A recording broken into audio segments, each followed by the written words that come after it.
آئیے آج آپ کو دکھاتے ہیں بارش کے بعد کو سلیمان رونگن کا علاقہ یکبئی سے واپس جا رہے ہیں ڈی جی خان کی طرف۔ ہلکی ہلکی بارش ہو گئی ہے، ماشاءاللہ موسم بالکل فریش ہے۔ کو سلیمان رونگن تمن لگاری کا علاقہ ہے، ڈی جی خان سے 60-70 کلومیٹر کے فاصلے پر واقع ہے۔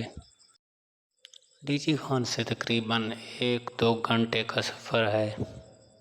ہم ابھی بھی تازہ یکبئی سے آ رہے ہیں، وہاں بالکل ٹھنڈ تھی۔ ماشاءاللہ اب ادھر بھی بارش ہوئی ہے ہلکی ہلکی، ادھر بھی موسم صاف ہے، کلیئر ہے۔ خوبصورت سرسبز درخت، خوبصورت نظارے، کمال کا موسم بنا ہوا ہے۔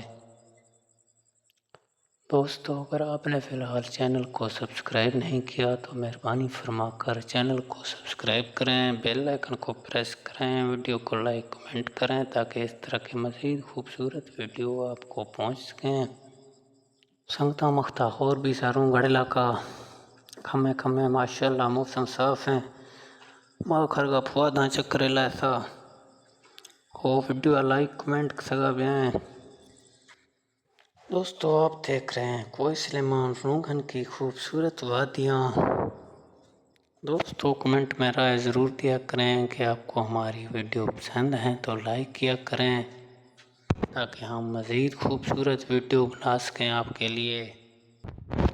کوئی سلیمان رونگن تمن لگاری فورٹ منڈرو کا علاقہ بھی تمن لگاری کہلاتا ہے، اس میں یکبئی ٹاپ ہے، رونگن کے اوپر ہی بالکل یکبئی ٹاپ واقع ہے۔ یہ کوئی سلیمان رونگن کا علاقہ ہے۔ پھر اس سے آگے گاگن تھل، پواٹا وہ فورٹ منڈرو میں شامل ہیں۔ اس پٹی تمام پٹی میں لگاری قوم آباد ہیں۔ پواٹا سے لے کر گاگن تھل، سخی سرور تک، لودھی دریب تک لگاری بلوچ قبائل کا علاقہ ہے۔ ماشاءاللہ بہت ہی خوبصورت ہے۔ دوستو آج کی ویڈیو میں اجازت چاہتے ہیں، انشاءاللہ پھر ملیں گے خوبصورت ویڈیو کے ساتھ۔ دعاؤں میں یاد رکھنا۔ خدا حافظ۔